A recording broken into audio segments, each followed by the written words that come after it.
والغريب في الامر هو انني البارح كان عندي الطياره لنيويورك، جيت باش ندير التسجيل في المطار باش نشد الطريق نيويورك باش نباتوا واحد الليله او ليله في نيويورك ومن بعد نمشيو لبوسطن للجامعه. وصولي للمطار من جينا نديرو التسجيل، داك السيد اللي كيسجل تما قال لي اودي راه عندك رفض، ممنوع عليك تدخل التراب الامريكي. تفاجات، يمكنش لينا انا علاش غادي يعني يتم منعي من دخول التراب الامريكي؟ شنو غادي نكون داير؟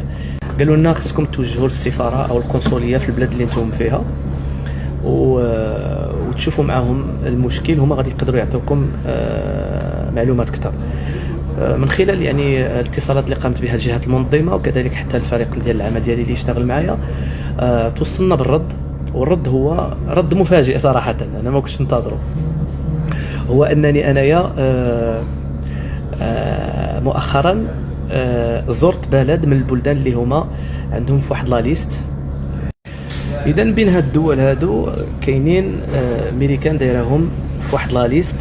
الناس اللي زاروا هاد الدول يقدروا يرفضوهم انهم يدخلوا للتراب الامريكي، وهذاك الشيء اللي وقع لي انا، لان مؤخرا زرت العراق، وفي هاد لا ليست كاين العراق، كاين ايران، كاين افغانستان، كاين الصومال، كاين لا ليست، يعني كاين هادو دول اللي كانوا فيهم حروب ومشاكل اذا هذيك الزياره ديالي للعراق، لان مشيت انا هذه واحد الشهر ونص، حاولنا نحلوا هذا المشكل. قالوا لك اودي هذا المشكل يتحل، يعني خصك تمشي للقنصليه البلاد اللي تكون فيها وغادي دير معاهم اجتماع، غادي يسولوك، غادي يطرحوا لك اسئله، غادي تشرح لهم علاش مشيت وشنو درت ويتحل هذا المشكل.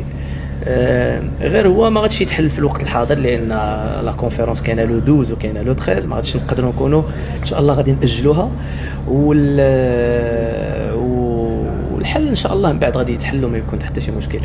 العبره من هذا الشيء هو اننا دائما خاصنا نقولوا الا ما كتبت شي حاجه، واخا نكونوا معولين عليها، واخا نكونوا باينين عليها طموحات ديالنا واوبجيكتيف ديالنا وربي ما يسرش فيها، دائما نقول في راسك عسى ان تكرهوا شيئا وهو خير لكم.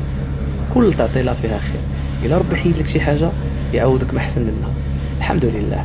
يمكن هذيك المجيه ديالنا ما كانش فيها الخير. لا، من خلال هذا البوست غادي نقولوا للناس اللي كانوا ينتظرونا نعتذر، لانني ما غاديش يكون بالامكان ديالي نحضر معكم. نتمنى ان شاء الله نلتقيو في فرصه اخرى. كاين ان شاء الله محطات جميله جايه في المستقبل، وكاين اخبار زوينه جايه في المستقبل. دائما دائما دائما عسى ان تكرهوا شيئا وهو خير لكم، خير فيما اختاره الله. السلام عليكم.